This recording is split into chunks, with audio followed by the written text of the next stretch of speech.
La Côte d'Ivoire a été bâtie par une femme. Une femme qui a vaincu le colonisateur. Elle est de la lignée du 6e fils du prince venu d'Israël. Elle s'appelle Baguémonoyo. Les Blancs ont dit qu'elle s'appelle Marie Lao.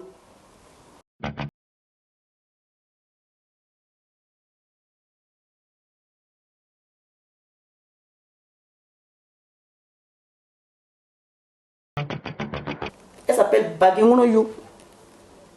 Les Blancs ont dit qu'elle s'appelle Marie Lao. Elle a rencontré le général Laurent Péchou. Vous savez très bien que je ne suis pas née à cette période. Je vous raconte des choses qui m'ont été dites et j'ai été vérifiée chez les Deima. Son église, c'est Deima. En Côte d'Ivoire, quand on dit Deima, tout le monde sait. Je l'avais déjà lu sur Google et ils m'ont confirmé ces choses. C'est elle. C'est elle qui a libéré la Côte d'Ivoire. Ce n'est pas un homme. Et au passage, pour dire à ce monsieur, c'est mieux de savoir qui on est avant de dire des choses qu'on ne sait pas. Là, tu rentres en contradiction avec les thèses avancées par Gédéon de la Kétouva, c'est ça? Oui. Parce qu'il ne connaît pas son histoire. J'ai cru entendre que son père spirituel, c'est un Dida. Mais peut-être que le père spirituel n'a pas été. Il ne sait même pas qui il était aussi, parce qu'il est de Juda. Toute la Côte d'Ivoire est de Juda par cette alliance. C'est pour ça que nous devons être en paix. Depuis le nord jusqu'à toute la Côte d'Ivoire, nous devons nous aimer. On ne peut pas être fils, fille d'un seul homme et se déchirer. Ce n'est pas possible. Nous devons revoir la mise. C'est pour ça que je suis là. Pour revenir à cette histoire d'Ivoire roi, justement, ça vient comment? Parce que Zamblébi, lui, en a parlé. Toi, comment ça te vient de te dire, au lieu qu'on appelle les Ivoiriens, les habitants de la Côte d'Ivoire des Ivoiriens, on doit les appeler les Ivoiriens? Comment est-ce que toi, ce nominatif-là... On me dit, commençons d'abord par, comment on dit ça, la région d'où je viens. On me dit, ils ont fait exprès de changer ce que mes pères ont dit. C'est-à-dire, quand ils sont venus, le colonisateur est venu pour recenser, pour pouvoir départager les villes et les villages, les campements. Ils arrivent dans le canton Gougouko. C'est comme ça que mes pères ont appelé la région. Ça veut dire des savants, des grands penseurs. Et eux, ils ont écrit Goudouko. Ils ont écrit, ce sont des sorciers. C'est-à-dire, ils ont changé le destin de ce peuple-là. Comment on appelle des gens des grands penseurs, des savants, et on vient pour dire que ce sont des sorciers. Effectivement, ils sont devenus des sorciers. Parce que le nom agit sur les gens. Et nous allons parcourir toute la Côte d'Ivoire. La Côte d'Ivoire est victime de cela. Nous savons très bien que la Côte d'Ivoire, c'est l'Akota. Quand on dit l'Okoda, l'Okoda, ça veut dire ici il y a des ivoires. C'est le nom de la Côte d'Ivoire, à cause de la tribu, à cause du prince qui est descendu, à qui Dieu a confié le pays. Mais mes pères ont fait quelque chose qui a irrité Dieu. La colère de Dieu s'est levée contre la Côte d'Ivoire. Il y a eu un grand prophète dans cette contrée du nom de Kakou Sévérin qui nous a averti sur des choses. À son niveau, il a reçu des choses. Comme moi aujourd'hui, étant une gamine de la Côte d'Ivoire, je ne suis qu'une gamine qui ne sait rien du tout de tout ça. On me dit des noms, on me donne des choses, j'ai des indices, on m'explique des choses. Le prince a bâti son premier village qu'on appelait Sawalakou, où il a fait ses 6 fils. Le premier a bâti son village qu'on appelle Bogotroko. Botoulidier, Gorolidier, Djidjiri Bouquet, Bahiri Neko, et dans le Grand Tigrou, le 6e. Donc, c'est de la descendance du 6e Kayayset. Les Blancs l'ont appelé l'Amazone du Seigneur. On ne peut pas appeler quelqu'un l'Amazone du Seigneur et puis on dit que femme n'a pas le droit de parler du Seigneur. Il y en a eu 5 en Afrique. 5 Amazones du Seigneur. Et elle est celle-là qui a libéré la nation. Qu'est-ce qui s'est passé? Lesquelles déjà?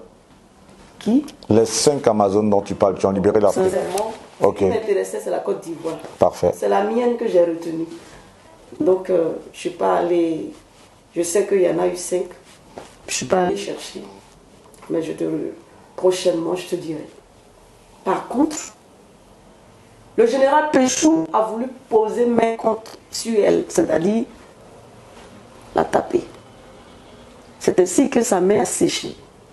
Par le pouvoir divin qui est en elle, il y a une négociation, il y a eu un premier président ivoirien, notre père, Félix Houphouët-Boigny. Elle l'a porté. Et là où elle a été reçue pour la première fois, là où le général Laurent Péchou l'a reçue, c'est là où elle a dit au président Houphouët-Boigny, il faudra bâtir un hôtel à l'Éternel dans ce lieu. Et cet hôtel qui est la porte des cieux de tous les Ivoiriens, il faut le savoir. Quand j'étais petite, comme j'étais au plateau, je partais prier là sans savoir.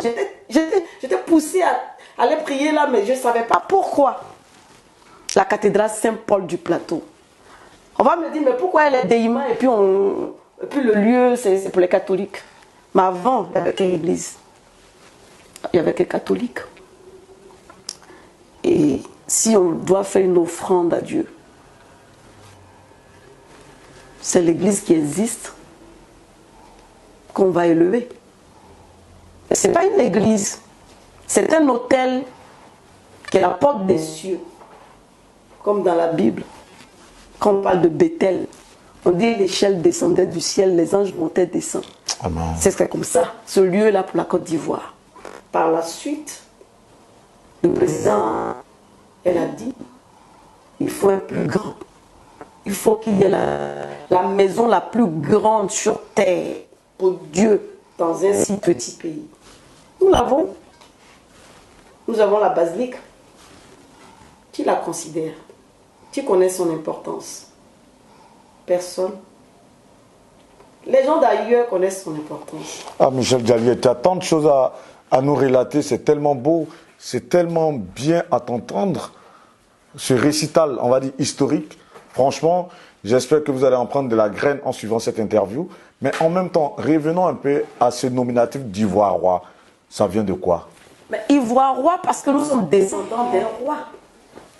On ne peut pas être descendant du roi David et puis s'appeler Ivoirien.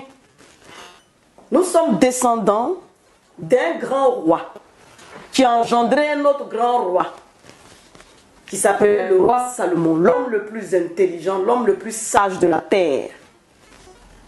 Nous sortons directement de ses entrailles avec la reine de Saba. Nous sommes de cette lignée-là. Donc tu ne peux pas descendre de la lignée du sang d'un roi. Tu vas t'appeler un rien. Il y a problème. Mais il y a eu corruption. Il y a eu stratégie pour étouffer l'étoile des Ivoiriens. Alors, je vais profiter pour saluer le président de la République de notre chère Côte d'Ivoire, M. Dramane Ouattara, son Excellence. Que Dieu vous bénisse. L'Éternel m'a chargé de vous dire qu'il vous aime très fort. Et il compte sur vous pour changer cela. Pour changer ce rien-là en roi. Et de par vous, demander, bénir tout le gouvernement ivoirien. Toute la Côte d'Ivoire. Excuse-moi Michel, excuse-moi. Là tu es en train de dire au monde entier que Dieu t'a révélé à toi, de dire au président Alassane Ouattara de changer le nominatif ivoirien en Ivoire-Roi, c'est ça? très évidemment. Je reviens de l'Ogibois. J'ai été surprise et choquée d'entendre de mes pères qu'à Lakota, qui est la centrale du pays, tous les prophètes de Côte d'Ivoire savent que Kalakota est une ville. Ils vont vous dire que c'est une ville prophétique, mais ils ne vont pas rentrer dans les profondeurs. Je vous ai dit que je suis descendant du premier fils du prince, c'est-à-dire le prince qui est descendu à faire des enfants. Moi, je suis descendant du premier. J'ai eu la grâce qu'on me dise ces choses parce que je l'ai demandé. Tu sais, Guillaume, le Seigneur m'a prise. Mais ma prière, c'était mes pères. Seigneur, aime-moi. Parce que d'où je viens, c'est très grave. Mes pères, ils font peur. Quand ils font peur, c'est dans quel sens? C'est dans le sens où ils sont nés d'un roi dont Dieu dit, c'est l'homme selon mon cœur. Ils devraient adorer le Dieu des cieux. Mais non, ils adorent Ziri, Kokobodou, tout ce qui est contraire à Dieu. Et la colère de Dieu s'est abattue sur la Côte d'Ivoire à cause de l'Ogibois. Parce que l'Ogibois est la lumière de la Côte d'Ivoire. Ce sont des savants, ce sont des prophètes. Mais ils ont donné dos à leur Dieu. C'est pour ça que 2 Chroniques, chapitre 29, verset 6 à 11 arrive. Ils ont donné dos. Et quand on donne dos, qu'est-ce qui se passe? La conséquence est la malédiction. Et nous subissons. Pour ça, je suis allé leur dire que l'heure est arrivée pour qu'ils reviennent à leur Dieu. Il ne leur a pas donné le choix. Il leur a dit s'ils ne reviennent pas, il va les exterminer. Et puis l'extermination avait commencé. 2 mois avant que j'arrive dans mon village, on me disait, on les appelait les meilleurs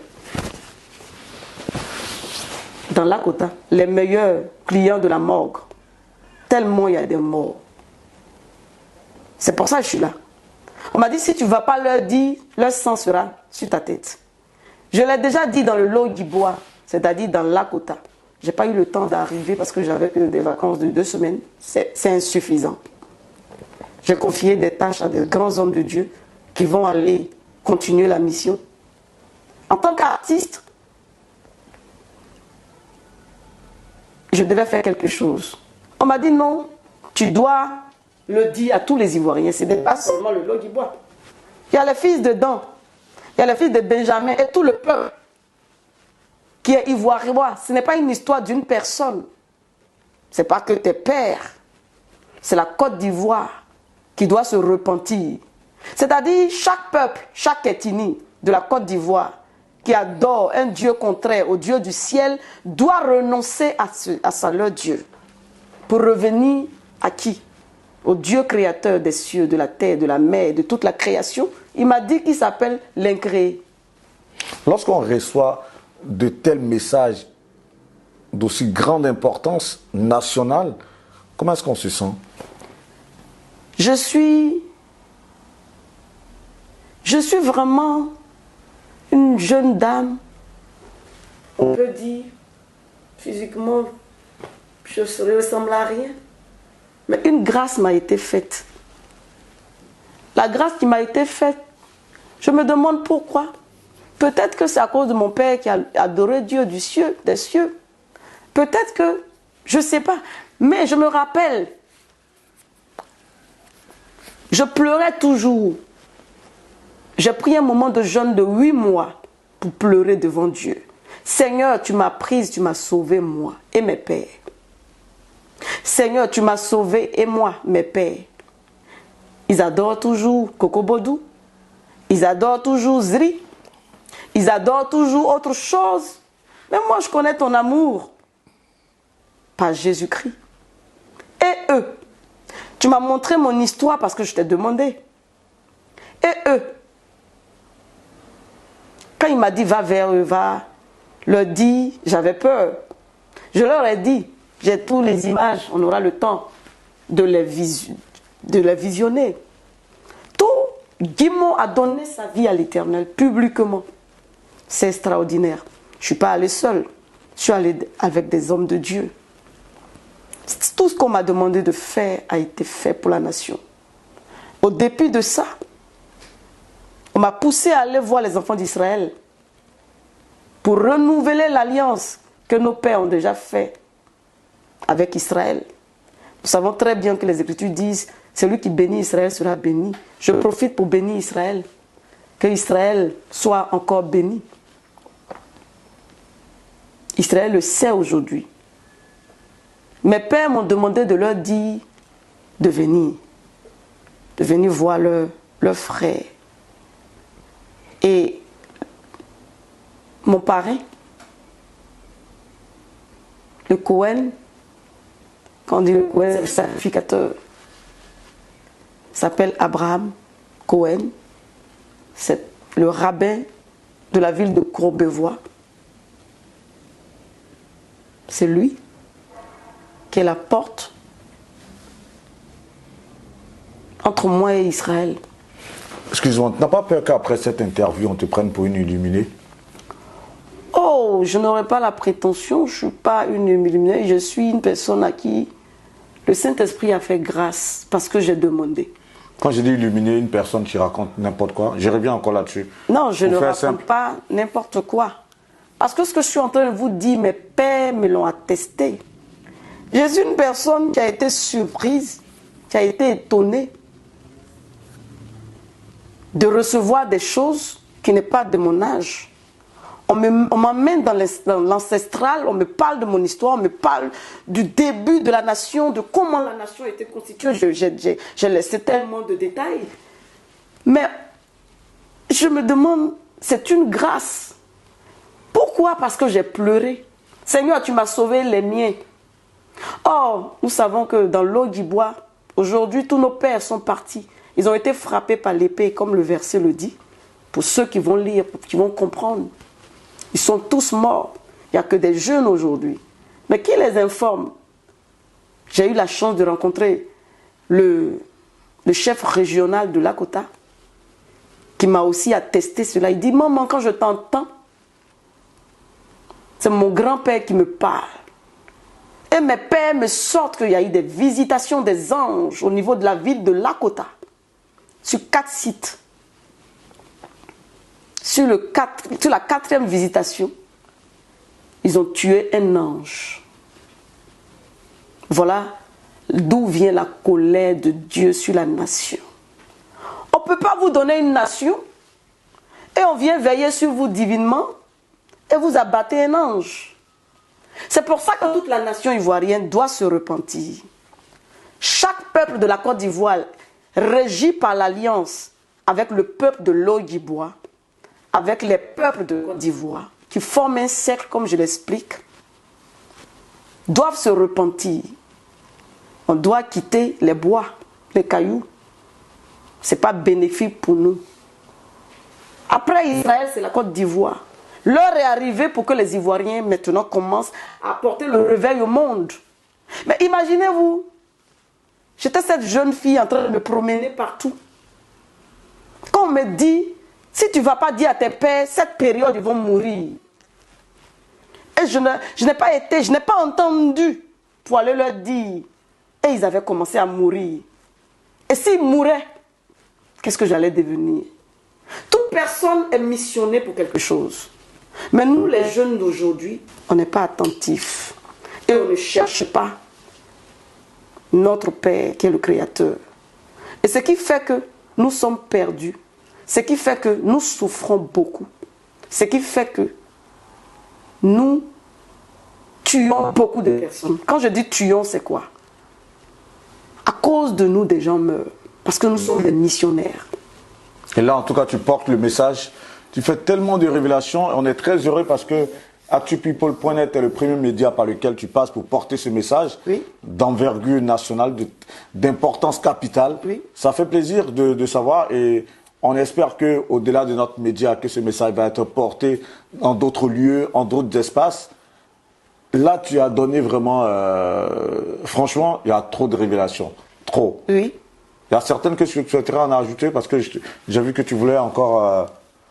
Ce que je voulais dire, plus simplement, dire à chaque Ivoirien, mettons-nous terre contre mur. Demandons au Dieu des cieux, créateur des cieux, de la terre, de la mer, de toute la création. Me voici, Père. Je suis désolé. Je ne savais pas. Aujourd'hui, je renonce au Dieu de mes pères, à tous leurs autels, à toutes leurs alliances, à tout ce qu'ils ont fait. Là, tu demandes une repentance carrément à tous les Ivoiriens. À tous les Ivoiriens. Mais là, ce message-là, tu penses qu'il va être entendu à ceux qui sont les initiés du Poro à Korogo? Vous savez, ça m'a été aussi révélé. Au fait, comme le colonisateur savait que c'était des puissants, le destin a été changé par les noms qu'on a attribués à des villes, à des villages, à des campements qui ne sont pas leur vraie identité. C'est-à-dire, toi, tu es un lion, on t'appelle cheval. Qu'est-ce que tu vas faire? Tu vas te comporter comme un cheval. C'est ce qui nous arrive. Donc, mes parents du Nord dont tu me parles, ce sont des grands hommes de Dieu. Mais l'ennemi les a enchaînés, a détourné leur destin, comme mes pères de l'Ogibois ont été détournés. Mais aujourd'hui, la lumière est là, parce que l'heure est arrivée. Et on ne peut pas échapper le temps. Tout est fixé. Et quand le temps arrive, le temps arrive. C'est ce qui nous arrive aujourd'hui. Comment ça se fait que c'est une gamine qui nous révèle ça? La grâce est venue à nous pour que nous sachions. Nous sortons du flou. Parce que la Côte d'Ivoire est une grande nation. Je vous ai dit que la maison de Dieu la plus grande sur terre s'y trouve. Et Israël, tout le monde sait que Israël c'est la nation de Dieu. Mais si nous sommes nés d'Israël, nous aussi on est Israël. Voilà, ce sont les deux nations. C'est pour ça que la Côte d'Ivoire doit faire attention. Attention dans tout ce qu'on fait. Et je vais profiter pour demander à tous les imams de Côte d'Ivoire ce qu'on m'a dit de vous dire. En tout cas, c'est lui qui prend le nom de l'Éternel, qui le monnaie, qu'il arrête, qu'il se repente. Sinon, on m'a parlé de la mort. Le soleil va nous exposer. Ce sont mes pères. Tous les pasteurs de Côte d'Ivoire qui jouent avec le nom de l'Éternel, qui monnaient son nom, qui prennent l'Éternel comme si c'était un jeu, l'heure est arrivée déjà. Le feu de la destruction est déjà parti. C'est dans combien de temps ça? Ah, sincèrement, c'est pas moi qui suis Dieu. Parce que très souvent ces choses-là, on les dit, mais on ne donne pas de temps. Hein. On dit chaque fois, oui, on dit. Sincèrement, et puis le on temps m'a dit, court, hein. Donc c'est dans combien de temps ça en fait? Sincèrement, moi je ne suis pas le maître du temps, c'est l'Éternel lui-même. Moi je suis juste une messagère à qui il a On aimerait dit. bien être témoin de tout ça en tout cas un jour. Mais je pense que on va le vivre. Il va nous faire grâce. Parce que de la manière on me l'a dit, on m'a dit si tu ne leur dis pas, je vais les traiter comme la Syrie et la Turquie. Nous savons que l'événement en Syrie et en Turquie c'est tellement récent. Et donc, je ne peux pas dire que c'est loin ou c'est pas loin. Mais je dois dire, on nous dit de revenir dans la vérité, dans la dignité, dans la justice. L'heure est arrivée pour que l'amusement s'arrête. L'ordre revient. Et il a mis son armée. Hein. Moi, je ne sais rien. Excuse-moi, tu sais que cette interview va faire des émules parce que tu dis des choses tellement fortes. Oui, il a mis son armée qui est là. Honnêtement, tu dis des choses tellement fortes. Déjà là. C'est-à-dire qu'il y a des jeunes qu'il a formés. Il m'a dit, qui sont déjà prêts, qui ont commencé même à révéler des choses sur l'évangile. Quels sont ces jeunes-là? Je ne les connais même pas, mais c'est une armée de Dieu, des Ivoiriens, de tous les peuples de la Côte d'Ivoire, qu'il a disposé pour dire la vérité, pour enseigner la vérité et pour faire sa volonté. Ils sont partout, ils sont déjà prêts. D'autres ont déjà commencé. On va s'en arrêter un peu là par rapport à ces révélations tellement fortes par rapport à la Côte d'Ivoire, mais on ne va pas clore l'interview pour autant. On va s'intéresser tout de même à l'artiste. le temps de conclure cette interview. Mais tu as dit des choses très fortes, des révélations très fortes. Ça va faire des émules, ça c'est clair. Tu auras l'occasion sur d'autres plateaux de réitérer ton message. Et j'espère que ce message va aller à qui de droit.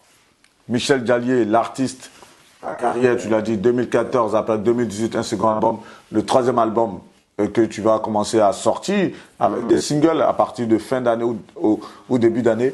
Lorsqu'on voit un peu ton registre musical, forcément, ça surfe un peu sur celui de d'Obé Niaouré. Ça, on te le dit très souvent? Oh non. C'est notre culture. Ce n'est pas une histoire de Dobé Niaouré. C'est une histoire d'identité culturelle.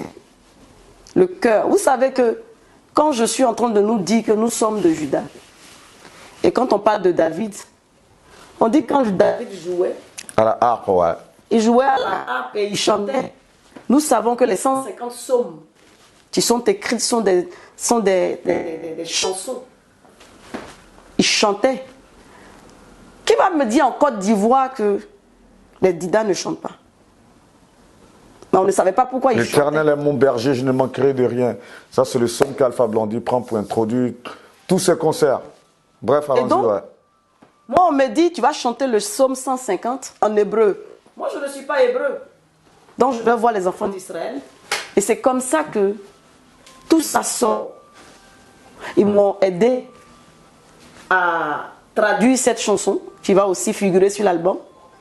Donc, Alléluia, Helbikocho, bientôt, qui va sortir aussi. Cette chanson, j'aurai le temps de parler d'elle. Mais après Alpha Blondy, je suis la deuxième artiste ivoirienne qui chante en hébreu. Ça va sortir. Chante-nous là un bout là, s'il te plaît, en exclusivité. Alléluia, Alléluia, Alléluia, Alléluia, Helbikocho, Alléluia, Birkia Uzo, Alléluia, Big Vurotav, Alléluia, Kerov Goudlo, Alléluia, Beteka Shofar. Et là, tu dis quoi dans cette chanson? C'est le psaume 150. Celui qui veut comprendre ce que je dis, c'est la louange à l'Éternel. Qu'est-ce que le psaume 150 nous dit? Louez l'Éternel. Louez-le dans sa grandeur, où éclate sa grandeur. Louez-le là où éclate sa puissance. Donc c'est la louange. Israël me confiait que cette chanson est d'une importance capitale en Israël. Aucun enfant d'Israël ne sort de sa maison sans avoir chanté cette chanson. Le psaume 50, c'est ça? 150. Ah, le psaume 150. Pourquoi? Autant pour moi. Il faut mettre Dieu au devant de tout, avant de tout commencer. Or, c'est la louange à l'Éternel. C'est la grâce que j'ai eue. Mais je suis une artiste qui chante tout. Comment ça se fait que je dois chanter en hébreu un tel psaume si je ne fais pas partie de ce psaume? Est-ce que si on te disait que tu restais un mystère, qu'est-ce que tu répondrais? Je suis une jeune dame à qui le ciel a fait grâce. Tout simplement. Tout simplement. Merci. Là, on va conclure rapidement. Tu vas passer un message. Tu en as tellement passé, on aurait pu s'en passer, mais un message fort que tu souhaiterais faire passer à la faveur de cette interview. En tout cas, merci pour toutes ces révélations. Merci pour cette exclusivité. Merci pour cette belle interview, franchement. Moi, j'en ai pris de la graine. Et pour cette maturité d'esprit, il y a beaucoup de choses que tu as dites tellement fortes, même par rapport à l'histoire de la Côte d'Ivoire. Bref, c'est un message fort que tu souhaiterais faire passer pour clore cette interview. Le message que je veux faire passer à toute la Côte d'Ivoire, c'est que chaque Ivoirien doit maintenant devenir ce qu'il est. Devenir ce qu'il est, c'est-à-dire être le roi qu'il est. Un roi, ce n'est pas un vagabond. Un roi ne traîne pas partout. Un roi a une discipline. Un roi marche la tête haute, dans la dignité. Dans le roi, il n'y a pas de fraude, parce qu'il prend des décisions importantes. Au-delà du roi qu'il est, la nation est frère. On n'a pas le choix. On n'a pas le choix, nous sommes des frères. Nous avons le même sang qui ruisselle en nous. Comment je peux te faire du mal, toi, Guillaume?